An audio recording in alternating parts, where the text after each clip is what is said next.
Shashrika, the stage is all yours. Go start the story theatre of Bital Battisi. Would you like to know how it all started? Well, listen to me carefully. King Gandavasena ruled over the city of Pratishtanpura that lay on the banks of the river Godavari. A powerful monarch, he had reason to be proud of his might and influence. The king went hunting in the forest near the city. On his way back, he overheard one of his attendants whispering to another, "We're very close to where the revered hermit Valkalasana lives." "Who is he?" "Haven't you heard of him? He's a old, holy man immersed in the most rigorous penance possible. They say he's been meditating under a nimba tree for 1,000 years." "Why is he torturing his body so?" "You're a fool. Don't you know why yogis undertake penance? They do it to acquire superhuman powers. He is determined to gain entry into the heaven and be equals to the celestial beings." The king had heard of the ascetic but never seen him in person. He thought, maybe I should go and pay my respects to this extraordinary sage. The king found the yogi seated under an imba tree, just as the man had described, in deep meditation. The king thought, I will wait. As soon as he opens his eyes, I will fall at his feet. The king waited mounted on his horse and did not utter a word in case to disturb the hermit. Hours passed and the hermit didn't so much as blink. The king was beginning to get annoyed. What a conceited man! He is so full of himself that he refuses to acknowledge that I, the king, am waiting for him so humbly. I will make him pay for his rudeness. The king returned to his capital city and announced, There's a proud hermit meditating in the forest. Anyone volunteering to disturb his penance will be paid handsomely. Suddenly, a woman from the crowd rose. Your Majesty, I will perform this task. I'm young and attractive. I can say without boasting that no man alive can resist my charms. You might just be the right person. You will be rewarded handsomely. The woman dressed up in all the forms of the Sola Shringar. She set out for the forest and found the yogi seated under the nimba tree in deep meditation. This is going to be a challenge. If he does not open his eyes, what use are my charms? Determined he may be, but he is still a human, not yet a god. I will find some weakness in him sooner or later. Without any luck, she kept an eye on him throughout the night. At midnight, the hermit rose up to have the mouthful of bark that he lived on. An idea flashed through the woman's mind. She had a basket full of laddus, and as darkness fell, she placed a laddu at the foot of the tree and crept back into the shadows. The hermit ate one. He began to relish the sweets so much that one night he devoured all the 20 laddus that she had laid out for him. By now, his skinny figure had been starting to fill out, and he had lost his power of concentration. One day, he opened his eyes just a tad, and his gaze fell upon the lovely maiden who was seated in front of her. Ah, is there anything to compare to the sight of a young woman? Who are you, lovely maiden? They both got married and had a son, and started living happily. When the child turned one, the woman said, Listen, you're a family man now, no longer a hermit. We should move to the city. We belong within a community. Besides, it isn't safe for a child here either. As you wish, the hermit said. The woman presented the hermit in front of the king.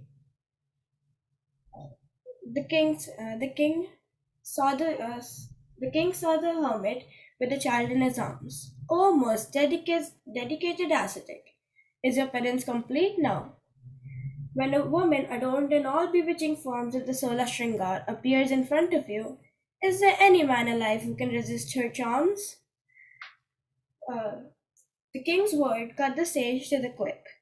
He recalled the rigorous penance he had been observing for so many years. He let out a fearsome shriek and flung his son's cradle on the floor. The child was thrown so violently that his body broke into 3 pieces. The head rolled in front of the king. The trunk fell in a potter's house, while the limbs ended up in an oil merchant's house. Exactly 9 months later, three sons were born to each woman. An astrologer was called upon by the king. Your son has been blessed with extraordinary good fortune. He was born with 5 planets are the most powerful. I suggest you name him Vikramaditya, meaning the son of valor. Curiously, 2 other boys were born at the same time, which means that their horoscopes are the same, which means that one will slay the other two and rule over the whole world. King Vikramaditya thrived into a well built war, while the other two children started working with their fathers. One day, the uh, Potter's wife narrated the incidents of her son's birth to him. So it is possible that I can become the king and rule over the whole world? He cried out excitedly. He tracked down the oil merchant's son and became his friend. He gained his trust, and one day he lured him to a dark, desolate part of the forest. He hung him from a sincere tree and caused his death. When the oil merchant's son did not return, a search party was sent in the forest. Naturally, suspicion fell upon the friend who had taken him there. The king was reported to the king. The matter was reported to the king Vikramaditya, and he sent his guards to arrest the murderer. By now, the Potter's son had fled off to a faraway land. The king was reassured that he had gotten rid of a dangerous criminal, and all was well in his kingdom now. But was King Vikramaditya's reassurance correct? Did the Potter's son criminal really vanish?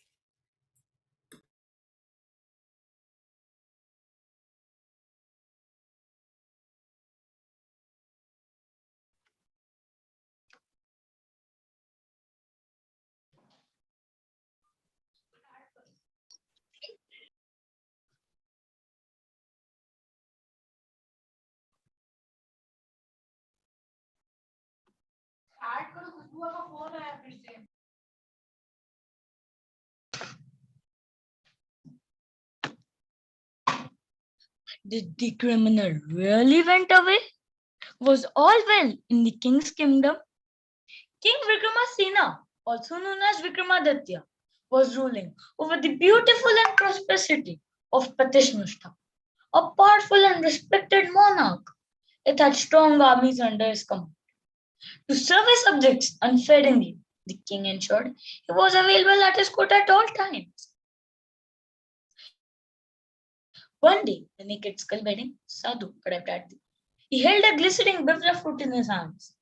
He greeted him to the king with these words: I am Kratishna, your majesty. The king accepted the fruit graciously. To the king's surprise, he appeared the day after as well. This went on for 12 years.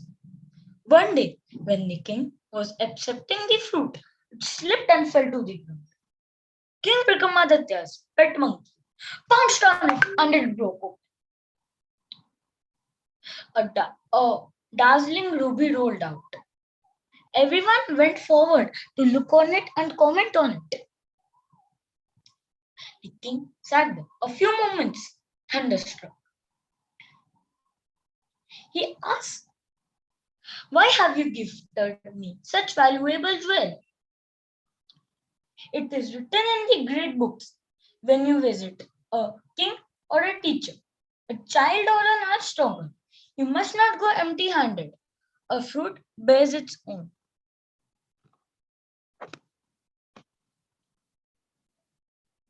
What shall I give you in exchange of this magnificent present?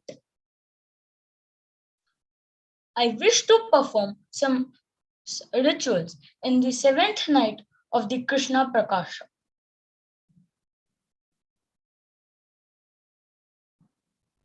You must come there dressed in dark garments and clothes, armed only with your sword. I have already given you my word. I have already given you my word. On the 12th night of the Krishna Prakasha, he appeared. He appeared there armed only with his sword. He came there dressed in dark garments and clothes. When the yogi saw the king approaching, the man sprang to his feet. Then he said, about from 7 miles from here, there is a certain mission ground. You must go there. You will see a corpse hanging from a synapse artery. You must get it down and bring it to me. But beware, if it speaks to you, do not reply. The king went. The king walked through bodies hanging from trees, dead people everywhere, skulls drenched in dirt, blood was everywhere, bones. The air was howling through bones. Ghosts and ghouls were dancing everywhere. The king walked through all of these horrible scenes and saw the corpse hanging from the cemetery. The king was about to pull it down when the corpse let a breathtaking shriek and jumped to another branch. The king went after him. After some superhuman efforts, the king finally managed to grab the corpse and pull it down. The king kept it on his shoulder and started walking. But then a Vital possessed the corpse and began to speak. O king, you have taken great efforts to get me, and the journey back is a long one. I shall tell you a story to entertain you back on the way.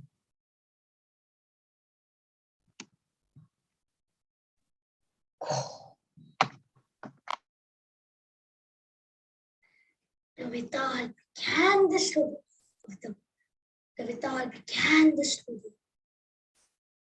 Once, a mighty king named Pratapamukta ruled over the great city of Varanasi.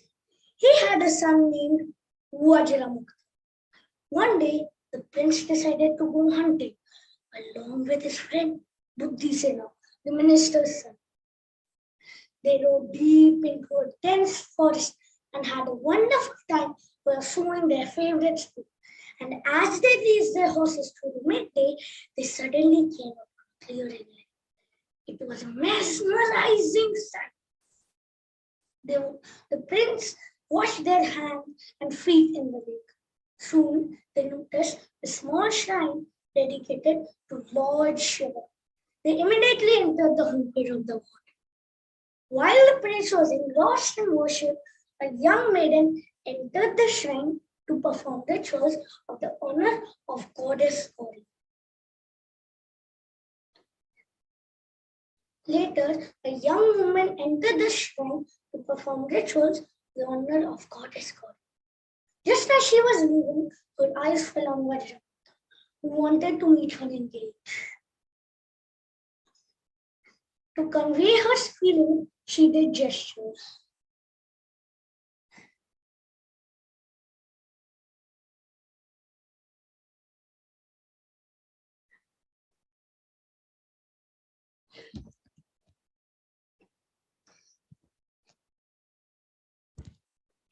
Then she departed. What's the matter, dear friend? Why do you look so stunned? My dear Buddhisena, didn't you see the vibration girl? I have no idea where she's. I just know unless I marry her, I will die. Did she say or do anything which might provide us hope? No, only hints and gestures. So now tell me if she did anything unusual.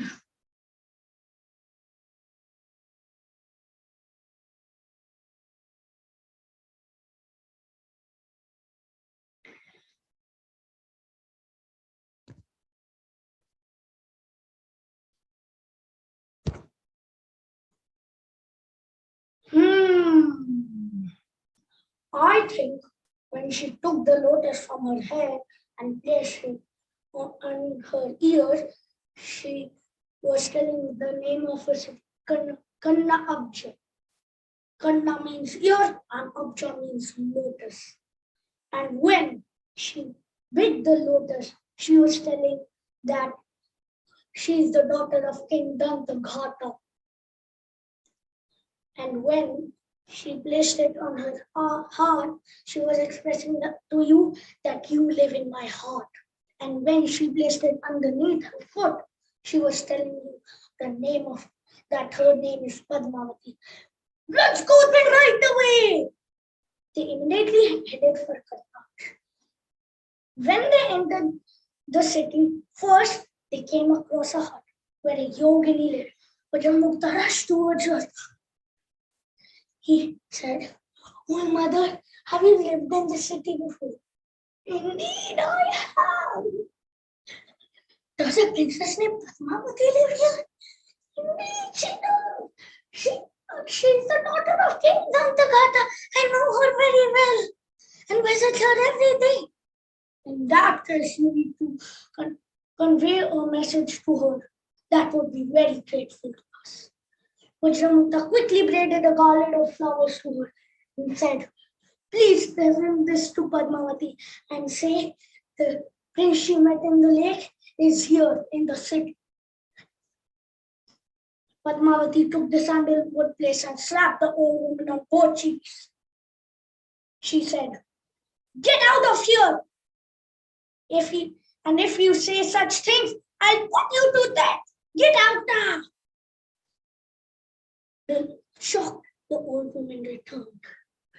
The look of her face made Vajramukta pale. Buddhisena said, "There's no deed to be downcast, dear friend."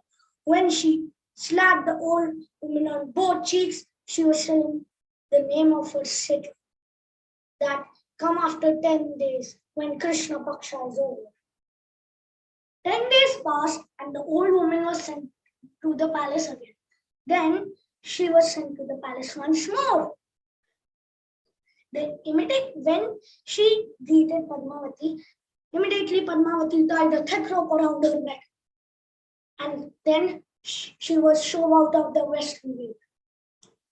Buddhisena said, "Go to the palace tonight and let's see what happens." When Padmavati and Vajramukta met, they inquired about each other's health. A dinner followed by the evening went by a pleasant talk. "How fortunate I am, my lord, that you put some my feelings in such a ease." "No, my beloved, it was my clever friend who interpreted all your messages." "Is that so? I must send the dishes for him this morning." So very soon, the maiden arrived bearing a salver of laddus. First, Buddhisena examined the laddus. Then he tossed it to a dog nearby. The dog fell on the ground dead. The prince was horrified. Buddhisena tried to calm him down. "There's another way to tackle this problem. She isn't madly with love with you. Go to the palace tonight and spend time with her. And when she says it's time for her to go to sleep, pretend to leave but stay hidden nearby. When she's fast asleep, quietly take some of her clothes and jewels and come meet me in the cremation ground. I'll be there in an aesthetic." The prince did as he was suggested. Then Buddhisena asked him to go to a goldsmith and sell the princess ring. The very moment the goldsmith saw, he immediately took prince and to the keeper of royal treasury and reported that he was in the possession of the princess jewelry. The official took Vajramukta in custody. The officials asked, "Where do you get this ring from?" "My guru gave it to me." "Take me to your guru at once." The official cross-questioned his so-called guru. The ascetic lied. "I came across a yogins here. They were making a circle of red flowers. They placed a man inside, and before my eyes they tore him apart. I rushed to them brandishing my trishul. I managed to burst one of them on her left leg with my trishul. In terror, she dropped some of her clothes and jewels on it. I gathered them. The officials immediately told this to Padma, to King Dantagata. But then the woman discovered 3 scratches on Padmavati's leg. Immediately, the king banished Padmavati from her kingdom without even listening her questions and story from her side. On the city gates, Vajramukta and Buddhi Singh were there to help the distraught princess. They took her to Vajramukta's kingdom. Happily, Vajramukta and Padmavati married with a palm show. The Vital asked, "O king, who do you think that is at fault here? Let me warn you, if you know the answer and do not respond, your head will shatter into pieces." There is no question that King Dantagata is at fault because he took such a serious decision without even trying to investigate. Barely he spoke the words, Vital flew. Ha ha ha ha ha.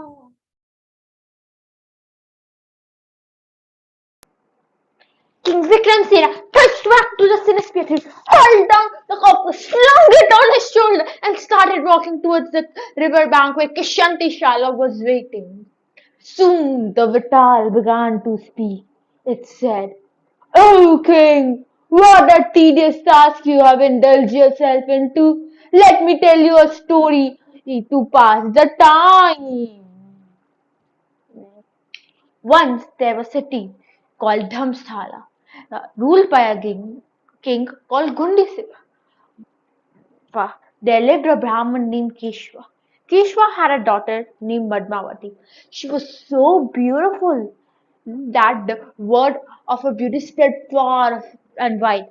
She was also of a marriageable age.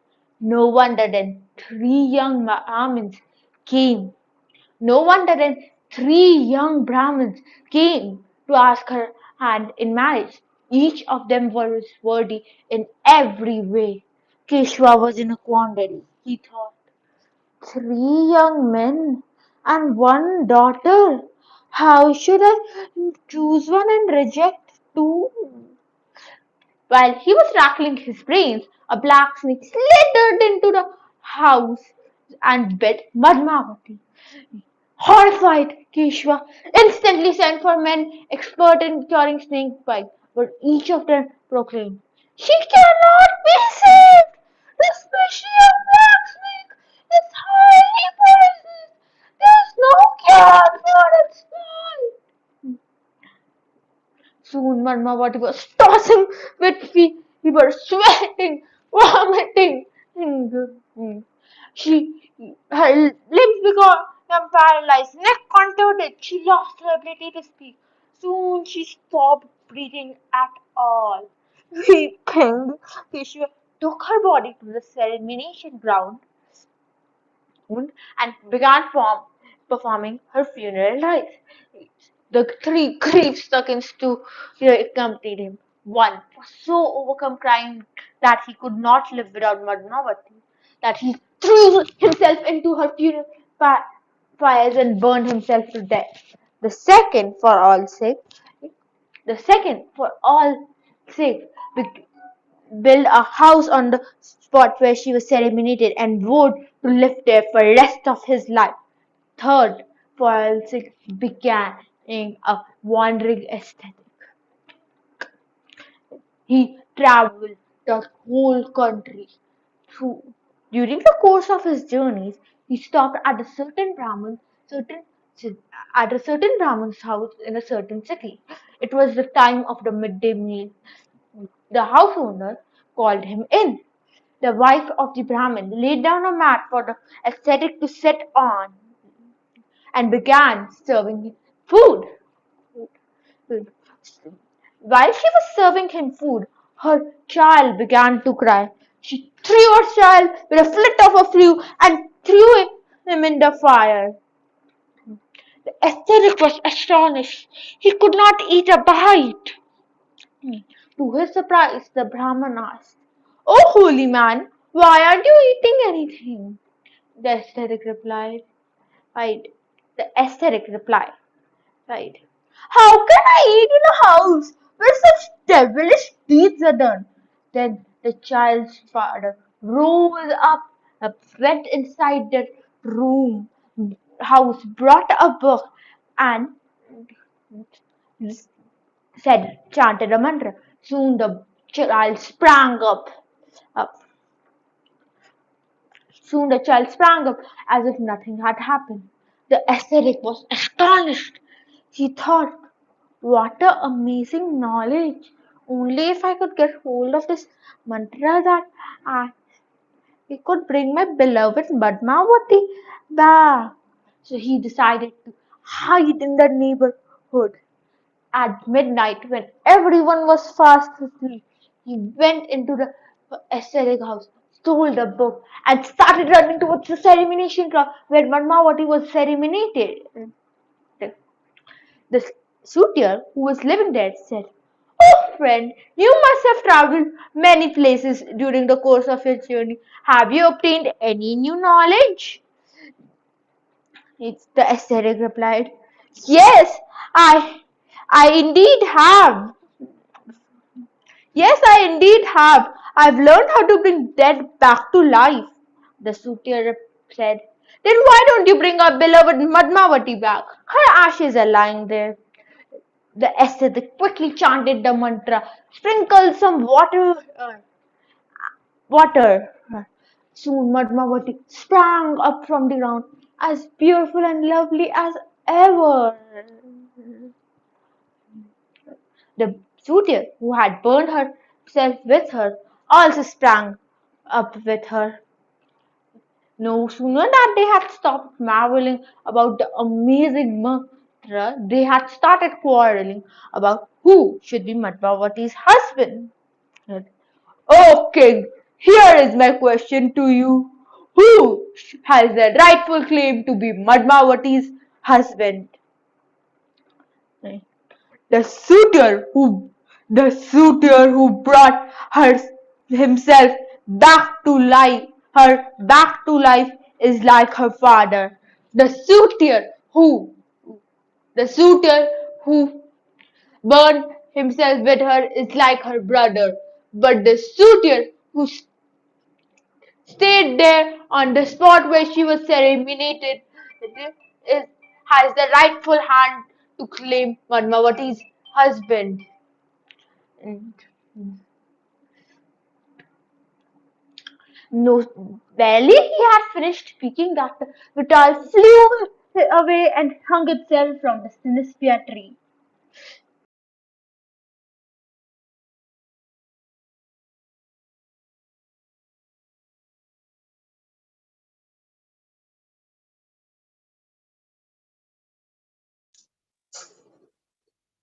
King Vikramaditya settled these necessary once again and cut the dead corpses, carried them on his back, and the same routine began.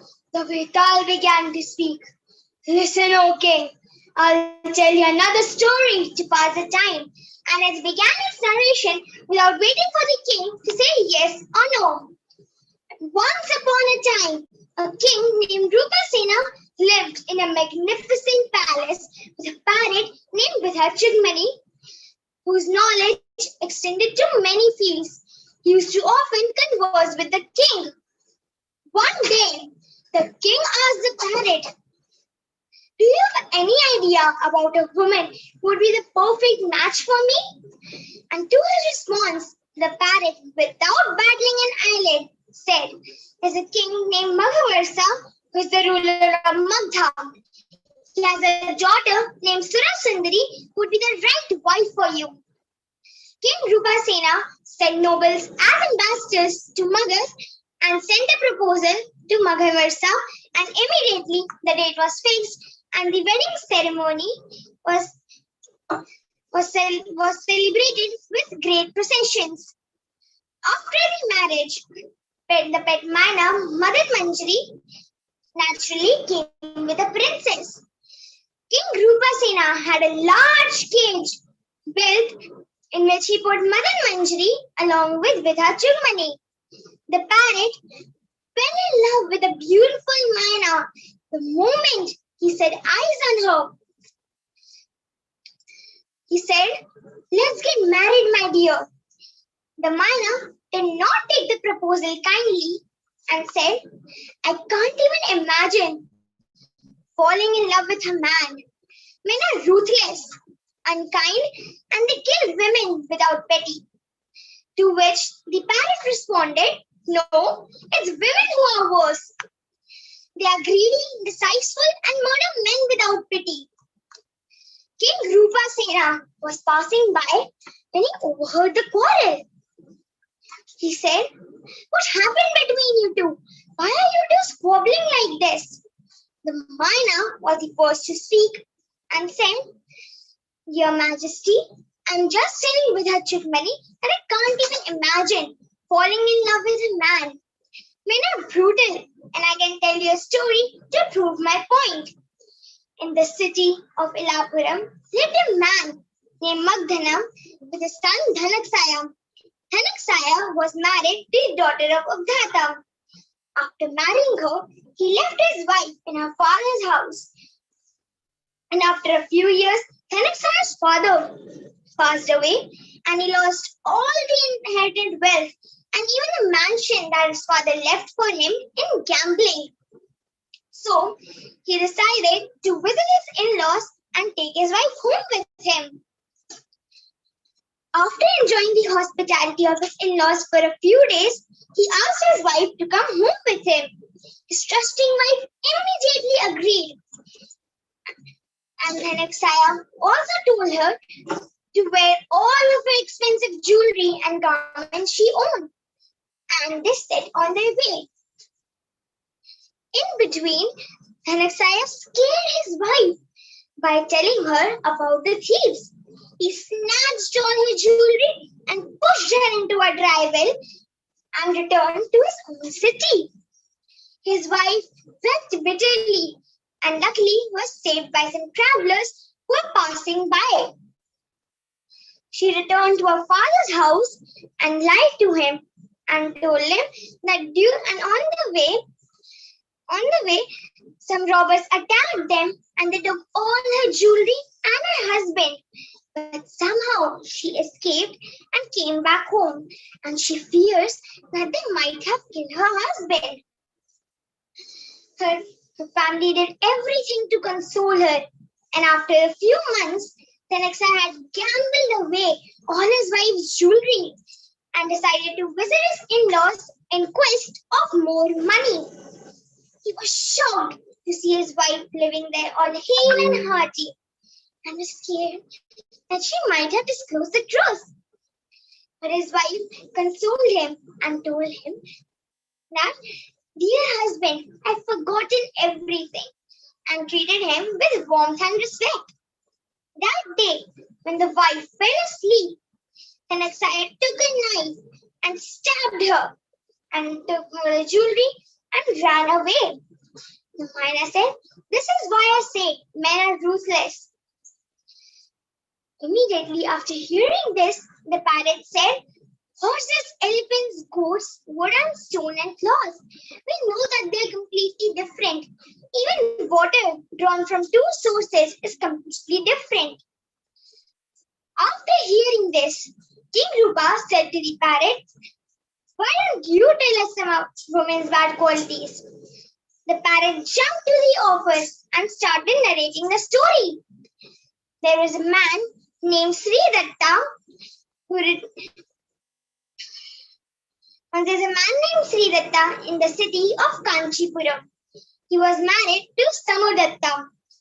After the marriage, Sri Datta left his bride back at her father's home as he had to travel to distant lands for trade.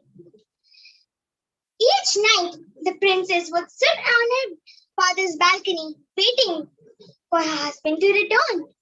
But one day, the princess fell in love with a handsome young man, and with the help of a friend who was a garland maker, she got to know him better, and they began to meet up in secret. When her husband Sri Datta returned, She was distant, reluctant, and cold towards him.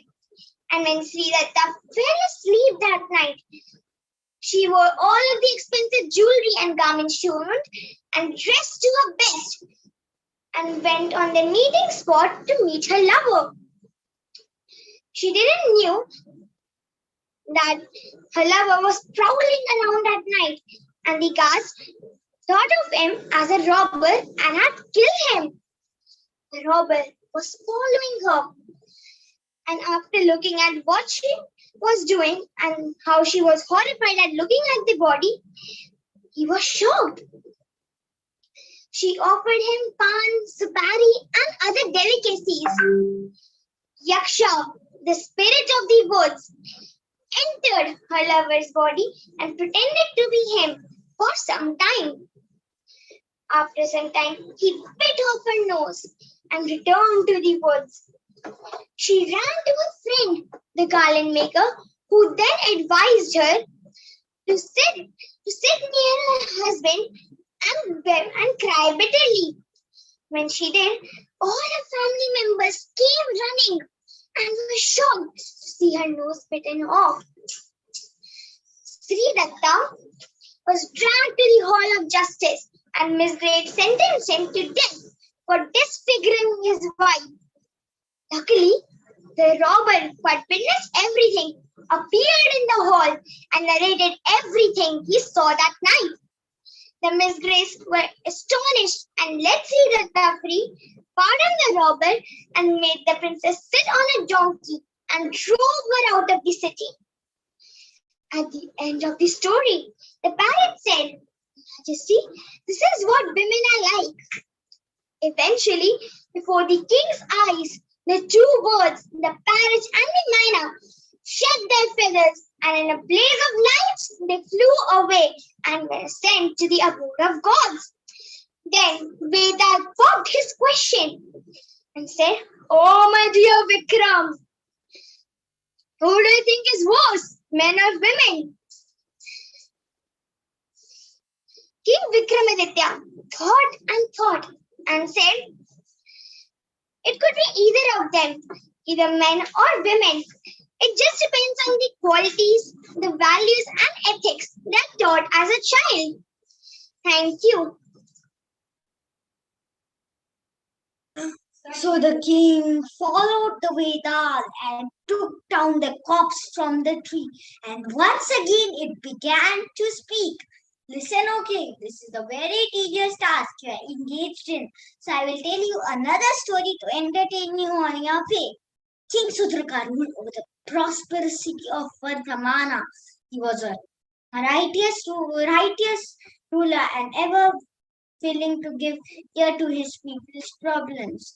One day, taking a seat in the court, the king said to his chamberlain as usual, please check how many are there in the row. The petitioners went out. The chamberlain went out and returned and said, Your Majesty, there are a swarm of petitioners at the door. They sit there patiently, like oxen, covered with dust, soaked in sweat, weary and worn, waiting to give ear to people's problems. The petitioners filed in their place. Among them was a noble warrior from the southern lands. When it was his turn, he said, Your Majesty, my name is Virabara. I promise you to serve you faithfully unto death. The king said, How much salary are you expecting? Your Majesty, I expect to be paid 1,000 gold coins daily. The king said, How many soldiers and foot soldiers, elephants and horses and foot soldiers you need to support? Your Majesty, there are only 4 people in my family. My son, my wife, my daughter, and I. Everyone, noble princesses, noble ministers, heroic warriors started laughing loudly. They all started laughing loudly. The king was mystified too. Why is this man asking for such an enormous amount? Then it struck him that he might justify his salary one day. When each day when he used to receive his salary, he used to first offer some to God, some to poor, some to lepers, some to dancers, some to musicians, and poor and others in need. Then he used to sit down for a meal.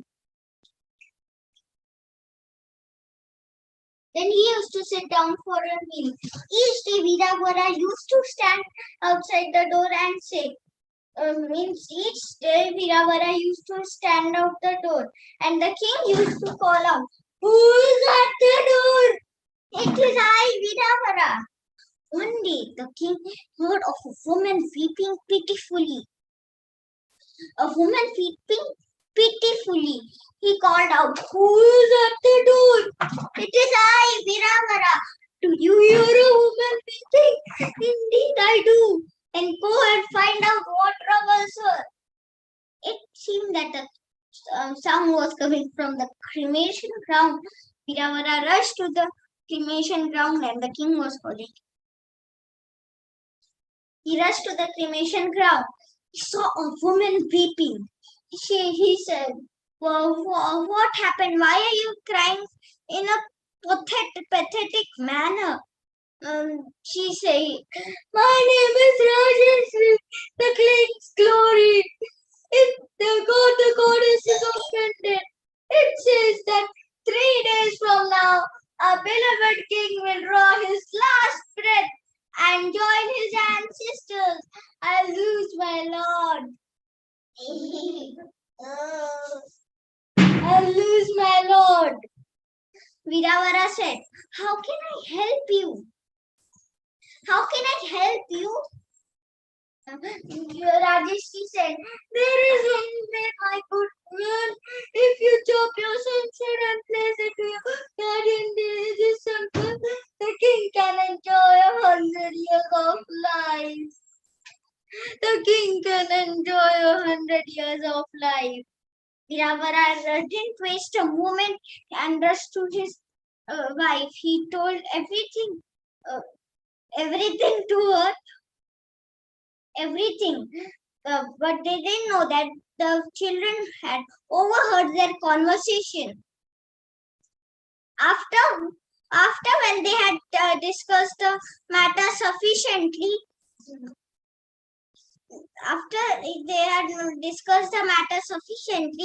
they went to the guardian deity's temple. "Oh Lord, please accept this sacrifice of my own son. I'm now going to chop off my own son's head." Like this, he drew his sword and chopped off his son's head. And all the other thief sacrifices. Then everyone killed themselves. Then what happened? Then the king Sudraka watched it all and said, "How could I let this happen? Why didn't I stop Viravara in time? Why, in this family, everyone has given life for me." King Viravara kissing Sudraka also was going to chop his head down, but he heard a voice, "Sudraka, my son, I'm pleased with your actions. I grant you a boon. I grant you a boon. I grant you a boon. Grant you a boon." The king said, "If my actions have really pleased you, please bring back Viravara and his family back to life." "Tadastu, so it shall be. So it shall be." The next day, the king said to Viravara, "Did you figure out that why was that woman weeping pitifully?" Viravara told that why she was weeping so pitifully. Betal paused and said, whom do you think was the most noble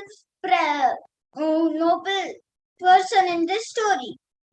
Uh, Viravara immediately answered, the king. Then why do you say so? Betal said. King Vikramaditya said, Viravara was doing his duty as a servant. The king answered immediately. A king, however, is not obliged to sacrifice his life for a servant. Sudraka showed his kingdom. Having received his answer, Betal flew over. Having received his answer, Betal flew over happily.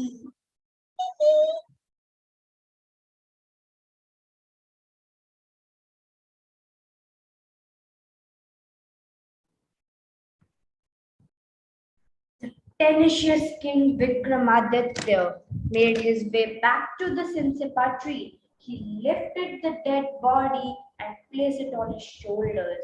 As he started towards his destination, the Vital said once again, "O persevering king, I will tell you another story to lighten the burden of your journey." King Mahabala ruled over the famous city of Ujjain. A man named Haridasa was his minister of war and peace. Haridasa had a beautiful daughter, Mahadevi. She was old enough for marriage, which meant Haridasa was preoccupied with the task of finding her a stable husband. His daughter had requested him, "Please marry to a man who possesses the most enduring qualities your father." While he was in the capital city of that land, a young Brahmin approached the minister. "Greetings, noble sir. I heard you have a beautiful daughter and are looking for a match for her. Please be kind enough to consider me a suitor." "I am very honored by your proposal, but I have decided I will marry her to a man who possesses exceptional talents. I am the man with extraordinary abilities. You will have to provide some evidence to support this assertion." He showed Haridasa an unusual chariot which he had built. "This is no ordinary chariot. It can fly and take you to any place you wish to travel to." "All right, come tomorrow to my lodgings and we will see what it can do."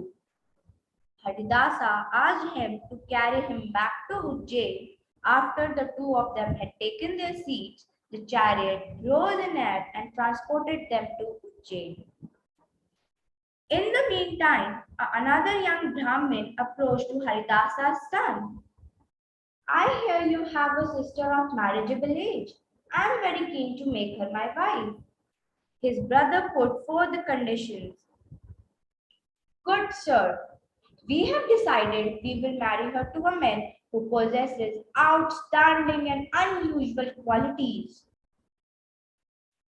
I am one such. I possess great skills in magical arts."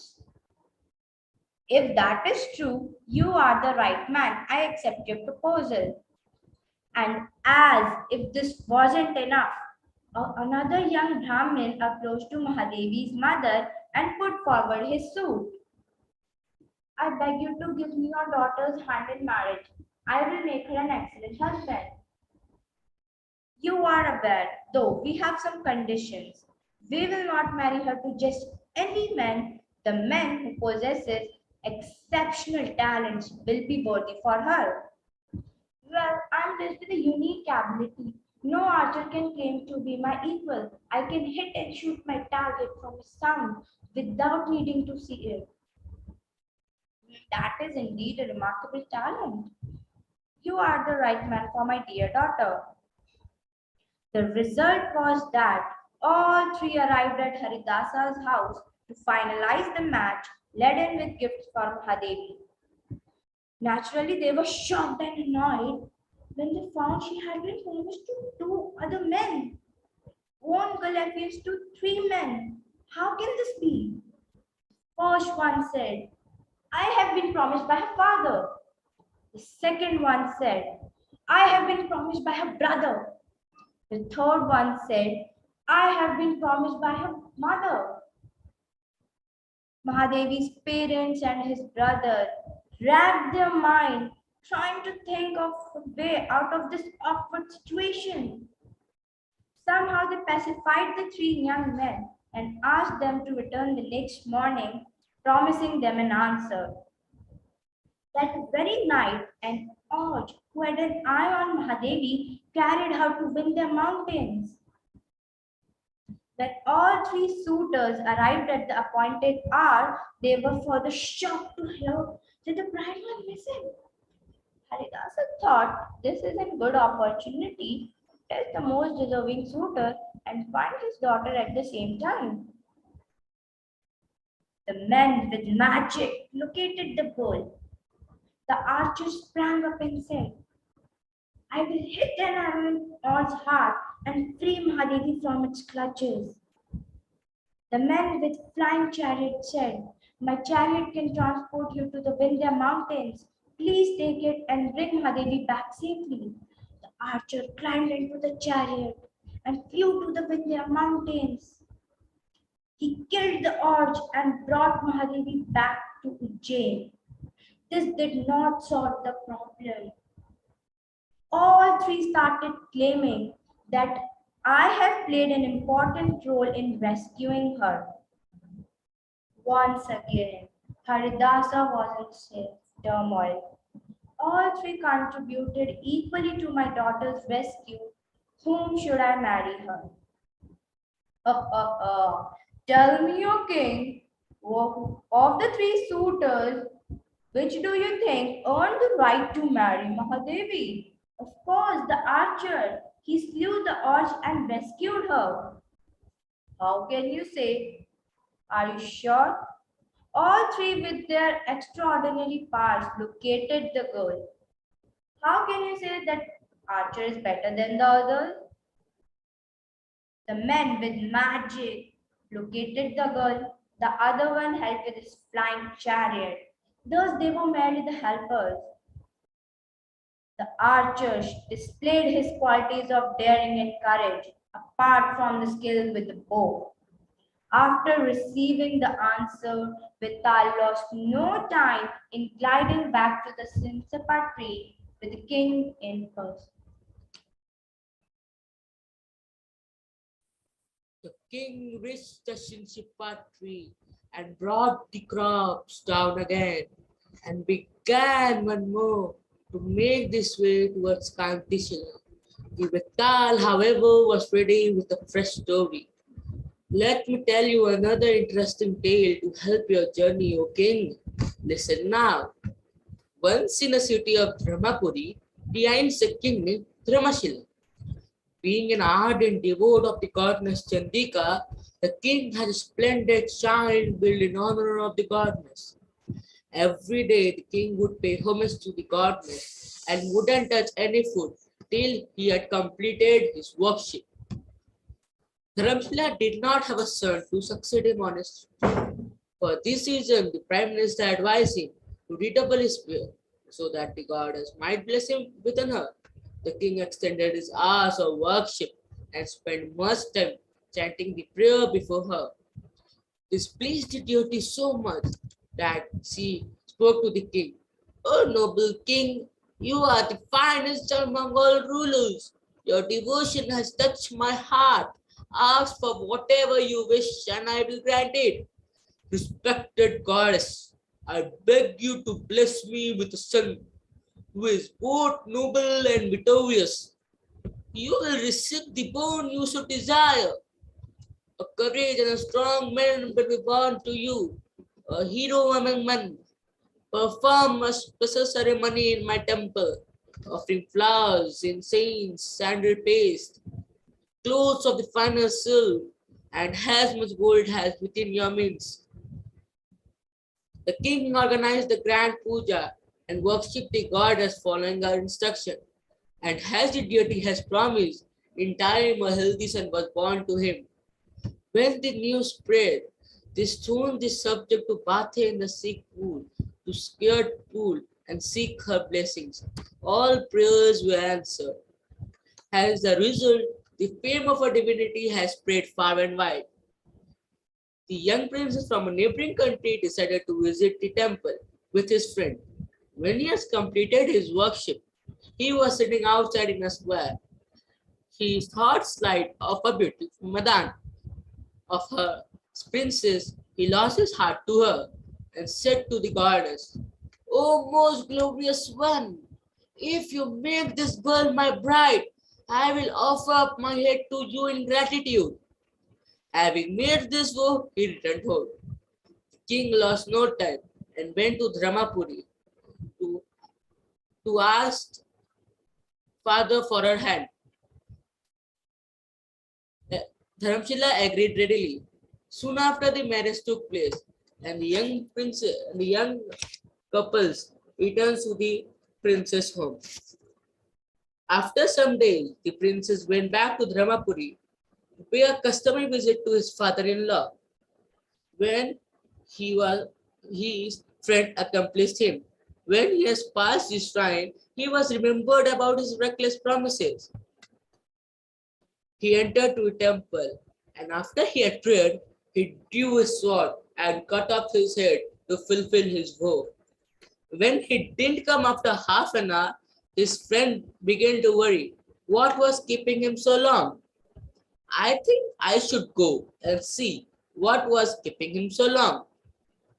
When he entered, he got a shock. His friend was lying in the floor with his head reserved. Frightened and full of despair, he too cut off his head. When a great deal of time has passed, the young bride began to worry.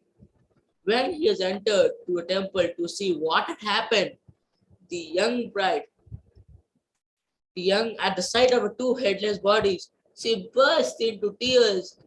"I must be the most unfortunate girl alive. I have barely been married a few days and have already lost my husband. What do I have to live for now? I should also offer up my life to this great deity and thus gain salvation." She fascinated her nose out of her darya, the garment wrapped around her shoulders, and was about to hang herself. The goddess spoke. "Do not be so hesitant, my daughter. Your courage and devotion has pleased me much. Ask for whatever you desire." Great goddess, if I have truly pleased you, I beg you to restore these two men into life. "It shall be as you ask." The divine words rang in the girl's head, full of excitement and a hurry to bring back her husband and his friend back to life. She quickly attached his head. When the two sat up, she got a shock. She has swept their heads. The prince's head has been swept to his friend's body, and his friend's head to the prince's body. The both men was alive, but there was a serious problem now. They began to quarrel over her, each claiming to be her rightful husband.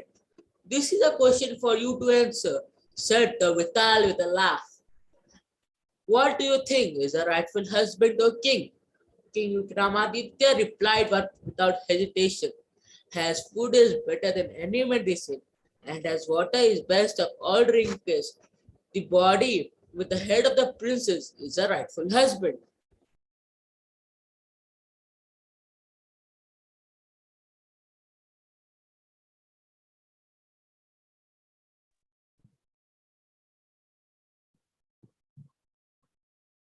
King Vikramaditya remains transparently the same person throughout the story. But who was the Vetal and who was Shantishala, who appeared mysteriously at Vikramaditya's court and offered him precious jewels hidden in a bilwa fruit.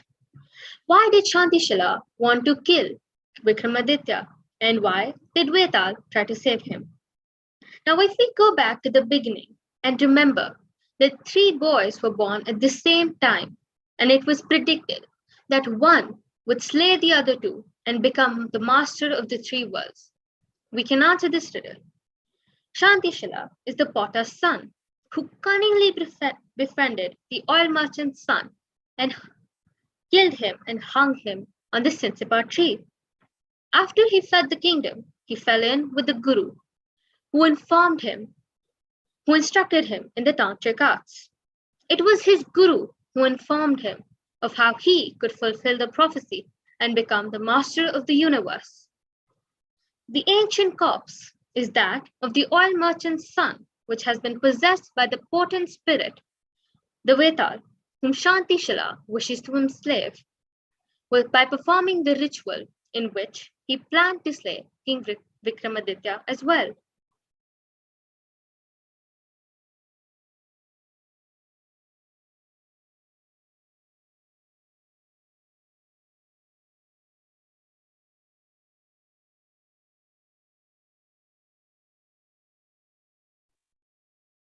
Thank you, everyone. With that note, we come to the end of the show. Now, can we have all our speakers on board? Can we request all our speakers to switch on their videos? And can we all give a big round of applause for that mesmerizing, exciting, tantalizing, brilliant performance? Can we all clap it for each other? Can we have Gurbani also on stage? Yes. Eklavya. Aryan. Ma'am, you actually have stopped my video, so I can't on. Okay. It's saying you Start cannot. your video. Yes. Yes. Awesome. Now with that, I'll just stop the video recording. Thank you so much, my dear little children. You all were excellent. Brilliant. With every passing stage, you all are going towards excellence. You all can sit, relax, chit chat, and share your little experiences. I would request all of you to share your experiences, how nervous you were, and how much of you forgot. Let's go to the fun part. How many of you have actually forgotten what you actually prepared? So Shashrika, let's begin with you, since you were the first one to go. How was your experience today? From the last Little Kathakar festival, how empowered you feel today, or it was the same for you? Was it same, or you feel there is a growth in you? I think that because I've done this before, so I wasn't as confused and nervous as I was the last time. So it was a bit better than that, but still I was a bit nervous. And how much you forgotten? I think I forgot like a few lines in between, but then I tried to cover them up. Okay. So do you feel that you have grown from last festival to this festival? Do you feel more confident now? I think yes, a bit. Very good. That's the spirit of a performance. Next, I would like to invite Eklavya. Eklavya, how was your experience? I was not nervous. That's actually a really big change for me. That was actually a really big change for me, because at the first festival, I was so nervous I was not able to speak really. Awesome. Awesome. Awesome. Aryan. Yes. So tell me your experience. From practice to the delivery, what was your... In the practice, I remember I used to forget a bit, like 2 parts always. I used to forget always 2 parts. So like now I don't know why I didn't forget. I just knew it. And I actually didn't know where do I have to do actions. I automatically got to know like where do I have to do actions, those things. Okay. Did you enjoy your performance? Yes, ma'am. First I was a bit nervous. Today I don't know why I was a bit excited. We too enjoyed your performance thoroughly. That was great performance. Ishi, how was your experience? Ma'am, I am not gonna boast this, but being one of the oldest students in this batch, I more of least had this not anxiety feeling because I had done already many other stage performances throughout my life, and I was a good public speaker always, and I just enhanced my skills. But this story performance was the newest thing I've ever done. Because it was a monologue. It was a monologue. It was Ma'am, it best was to, a monologue, true, but the voice modulations and how to portray different characters, I have not done much. So it's a bit new for me. yeah. So you have learned, you challenged yourself and you've learned new skills, right? And we thoroughly enjoyed your performance. Avishi, in between examinations, you worked so hard. So kudos to your hard work. And we could see how was your experience. It was great because I've joined in September and I have learned a lot of new things. Are you still nervous? But I've done this once before in December. Yeah. This year I wasn't nervous. Great, great. I'm so happy to see your growth. You're growing really well. Have a sip of water, enjoy, relax. Pratyush. So before you started and now, and before the start of the session and now, what is the difference? What happened to you? Who came to you? Ma'am, who came to you? Who came to you? What came to you that you performed so well? You were so nervous at the beginning. Ma'am, can I first tell what all points I missed? Yes, please. I missed the last point that was it was a very important point. I know, but you performed so well that we could hardly gauge it. And that's the key skill of a public speaker, that your audience doesn't know what you were supposed to perform. And you did it so brilliantly well. Thank you so much, Pratyush. Ananya, how was your experience? Thank you, ma'am. Ma'am, actually, I was very nervous when I was performing, as this was my first time I was doing. I tried many times not to see on the screen, but I did it. I don't know how I did it, but yeah. You did it very well, Ananya, for the first timer, and you did it brilliantly well. Thank you so much for that great performance. A big round of applause. And the star of the show, a person who just got 6 days to perform, and her voice, her comprehension always amazes me. So Gurbani, what did you learn? And you just had 5 days to work for it. So what was your learning experience all about? I definitely learned a lot, not only from the others, but from myself as well, of how much time I required to memorize a paragraph. And it was definitely a fun experience. I was a bit nervous, but then everything came in line as I saw the others perform. And you were absolutely mesmerizing. You have a great voice, and your ability to comprehend a text and to deliver it with resonating emotions always amazes me. So big round of applause for you. You were excellent. Thank you so Manas, much, are you ma'am. there or you left?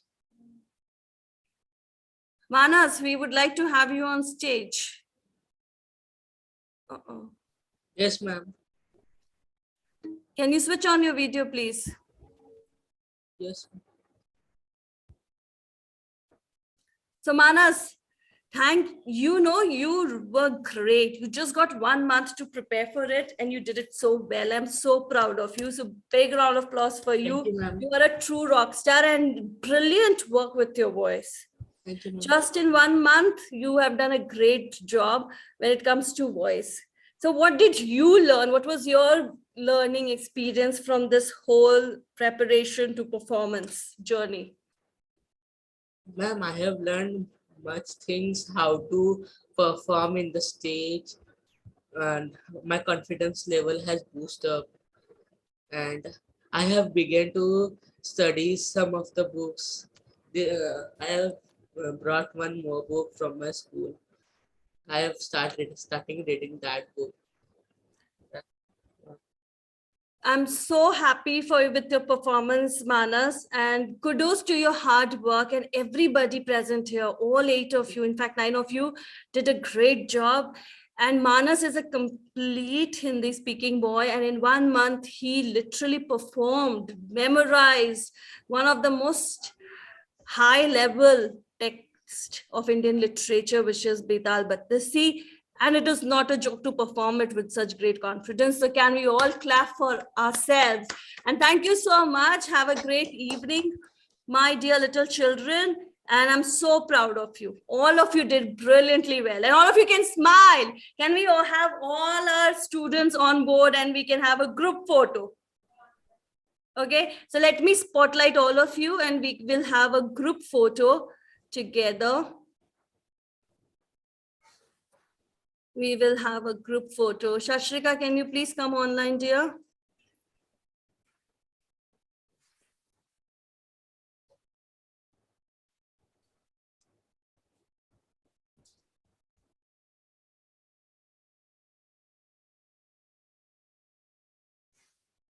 Guys, smile. I know it must be very tiring for you. You've literally prepared for 3 months. It's not a joke. 3 months rigorous practice we have been doing. Is everybody on Spotlight? Mama. Yeah, so can we Anya's do not one favorite reaction, action, whatever is coming to you? We can do this. Okay, first let's just shake off all the energy that we have gained. Ananya And let's release our energies. Okay, everybody, let's release our energy. And can we all give a big Ma'am, Ananya is not on Spotlight. Ananya is not on Spotlight? Why am I unable to spotlight her? Okay, wait a second. Let me remove myself from Spotlight and add her to Spotlight. Maybe then I can spotlight her. Okay, can we cheer up? You give me one action. 1, 2, 3, go. Okay, let me try if I can spotlight myself. Okay, they're not letting me to spotlight. It's okay, fine. Okay, guys, great work. Enjoy, have a good night, and we shall meet you tomorrow at 11 a.m. Okay?